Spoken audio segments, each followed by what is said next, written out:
Oke codingers, jadi kali ini saya ingin mau buat video dalam saya mengerjakan tugas besar praktek algoritma dengan menggunakan bahasa Java.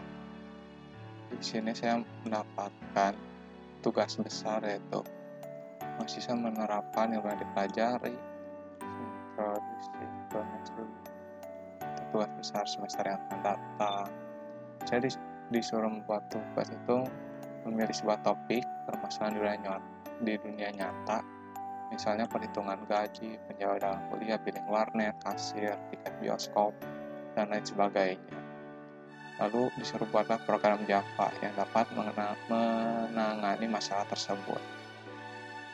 Di sini penilaiannya itu harus terdapat variabel, ada aritmatika operator, input-output, bisa scanner atau J-option, lalu ada condition, if else atau switch case, looping, for atau while, dan metode, pressure atau dan prosedur dan function. Yang belum tahu prosedur itu jadi tidak memiliki return, tidak mengembalikan nilai. Jadi biasanya dipakai untuk ngeprint aja atau mungkin input data. Ya, itulah. Kalau function memiliki nilai return, misalnya nanti bakal ngembaliin nilai integer atau string atau apalah gitu. Lalu ada array yang menampung beberapa variabel dan abstract data type. Yang saya baru pelajari ini nanti menggunakan kayak struct gitu, tapi dibuat kelas subkelas menjadi objek lah. Ini tugas individu, topik harus beda, deadline 2 minggu. Dan sekarang udah minggu pertama saya baru ngerjain 20% gitu. Aduh. Jadi ini mumpung masih belum jauh gitu buat kalian juga, misalnya kalau dapat tugas besar gitu, kalau mau buat bayangan gitu, tidak saya buatin videonya. Jadi saya akan ulang lagi nanti dari awal. Jadi masing-masing akan mempresentasikan kayak gitu aja paling. Dan ini saya kasih tahu, jadi saya dalam topik memilih topiknya itu permainan, dan yang saya pilih adalah permainan suit gitu, yang jari telunjuk, jari ibu jari, dan jari kelingking. Oke, sebelum mulai kita buka dulu aplikasinya. Sebenarnya saya lebih enak pakai IntelliJ ID, cuma karena di Prakalgo dipakainya NetBeans ya, jadi pakai NetBeans aja. Sebelum mulai, jangan lupa ke YouTube kita dengerin lagi biar nggak jauh. Like dulu aja. Pelan dulu ya. Oke. Lagunya ini nggak didengerin kalian, nanti ke copyright, nanti videonya di blok. Oke, kita mulai aja. Di sini kita akan buat project baru.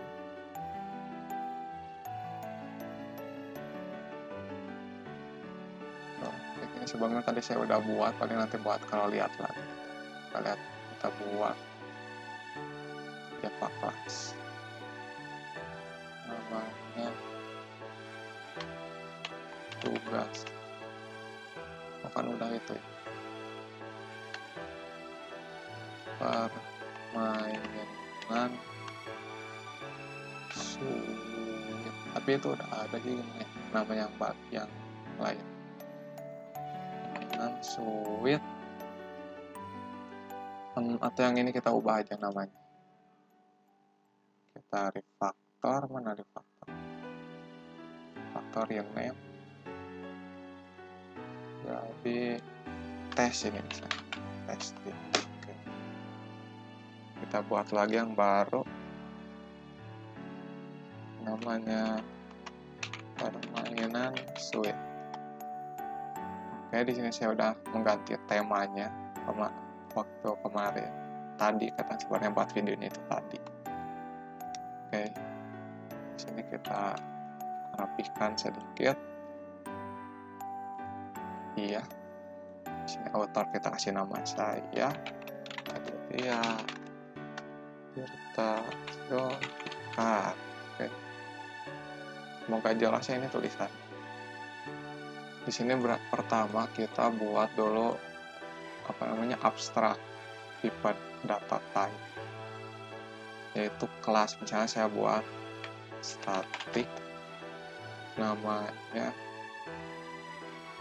tadi itu saya buat profile, jadi kayak akunnya gitu.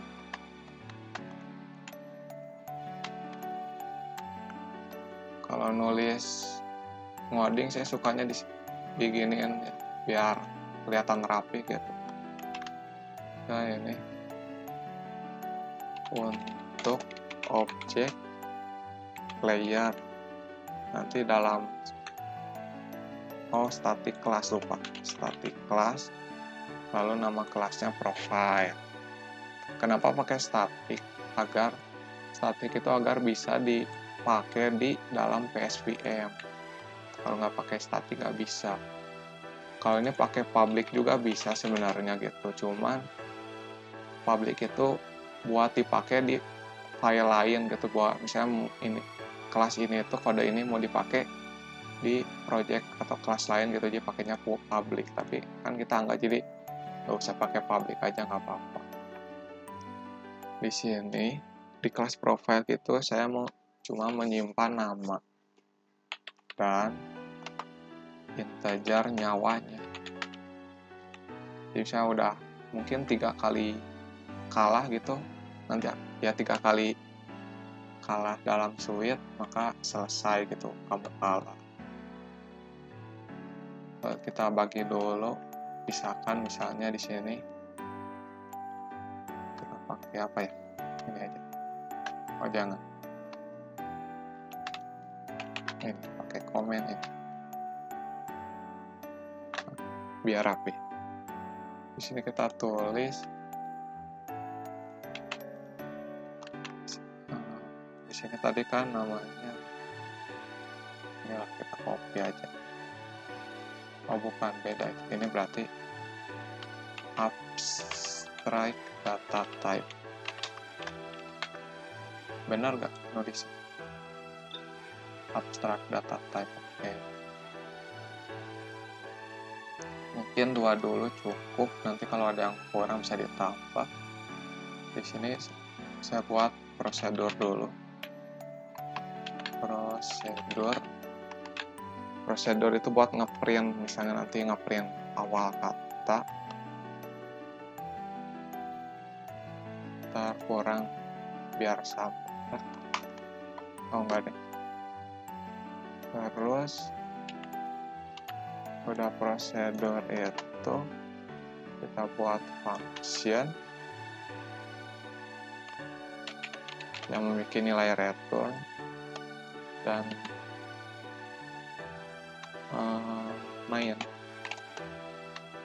main code, yaitu PSVM. Kita simpan PSVM di sini. Ya, gitu. Oke. Jadi pertamanya itu di sini saya akan dalam input saya akan memilih menggunakan JOption Pen. Soalnya kalau scanner itu nanti kan bakal kelihatan gitu riwayatnya, tapi kalau JOption Pen nanti kan bikin muncul pop-up gitu, jadi nggak kelihatan yang sebelumnya, kode pilihan sebelumnya gitu. Jadi kalau memakai JOption Pen itu kalian harus nge-import dulu. Nanti kalian bisa tulis aja JO kapital ya, lalu option, lalu pane, P-nya kapital, dot, misalnya saya mau nge-show dulu aja, show message. Nah, kalau udah nanti bakal nge-import javax.swing.JOptionPen. Harusnya nge-import otomatis sih. Kalau udah mungkin kita kan belum pakai, jadi hapus aja dulu. Nah, di sini jadi pertama itu saya mau munculin pop up selamat datang gitu. Sebenarnya udah nulis kodenya, jadi kita salin aja ya nanti. Jadi misalnya prosedurnya saya buat static, karena ini prosedur nggak punya nilai balik, jadi tipe datanya void aja. Lalu namanya apa, nama functionnya, nama prosedurnya, misalnya print pembuka gitu. Saya mau buat selamat datang. Nah, di sini saya dibuat banyak function atau metode. Metode itu gabung, artinya function atau prosedur sama aja disebut metode. Jadi kalau yang kode yang bagus itu dalam PSVM itu sedikit kodenya. Itu namanya clear code gitu. Jadi makanya functionnya harus banyak, dibuat function gitu maksudnya. Jadi di sini kita buat di option pen buat ngasih tahu keterangan. P-nya kapital .show message. Di sini kalian isi 0 aja untuk parameter pertama. Nggak usah tahu, saya juga nggak tahu soal. Lalu di sini kalian pesannya apa gitu. Untuk pesannya saya udah buat waktu itu, jadi kita copy aja biar cepat. Nah, kayak gini. Nah, jadi nanti akan muncul selamat datang. Gitu aja sih. Kan ini udah jadi function ngeprint, kita tinggal panggil aja di main.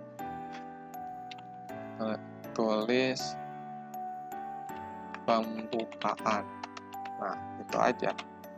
Coba kita run. Nah, muncul kan.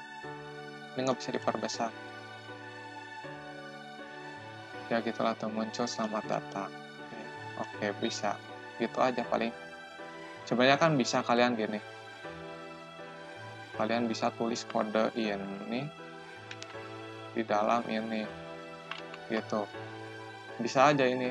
Cuma kan karena biar di dalam PSVM itu sedikit kodenya nggak panjang-panjang, biar clear gitu. Jadi harus disimpan dalam function aja. Gitu. Oke, sebelumnya sebentar saya mau mencari shortcut dulu biar bisa ngejump. Bentar, ada badut. Ini biar shortcut nge-zoom, saya lupa lagi. Bentar. Oke guys, saya kembali. Jadi maaf ini rada keluar ya. Jadi untuk Windows 10 yang terbaru saya ini yang versi berapa ya? Ke bawah. Jadi versi 10 yang ini Windows 10 ASL itu ada shortcut baru. Jadi kalian tekan Windows lalu plus di keyboard ya. Tuh nanti bisa nge-zoom gitu. Bisa nge-zoom. Kalian tinggal kursornya tinggal gerakin kemana untuk pindah tempat gitu tuh. Jadi nggak usah pakai aplikasi bawaan gitu. Saya baru tahu sih. Mungkin kalian udah tahu. Nah gitu. Untuk nge-zoom out itu tinggal Windows min strip gitu. Kalau mau keluar dari mode ini tinggal Windows ESC. Nah, gitu. Oke. Mungkin karena ini video udah mulai 10 menit, untuk kali ini saya buat part biar nggak terlalu panjang videonya. Jadi saya baru sampai sini kan tadi. Baru sampai ngeprint ini. Selamat datang, sampai sini. Oke, selanjutnya kita akan buat di video selanjutnya. Jadi ditontonnya kalau kalian butuh bayangan gitu buat tugas besar apa gitu, bikin project apa, atau buat latihan mungkin kalian bisa buat game ya, atau apa yang lain. Oke, mungkin begitu dulu video kali ini. Tungguin video berikutnya. Sekian, terima kasih. Kalau ada saran kalian boleh komen ya, misalnya lebih baik nanti fiturnya kayak gini, gamenya kayak gini gitu ya. Oke, bye bye.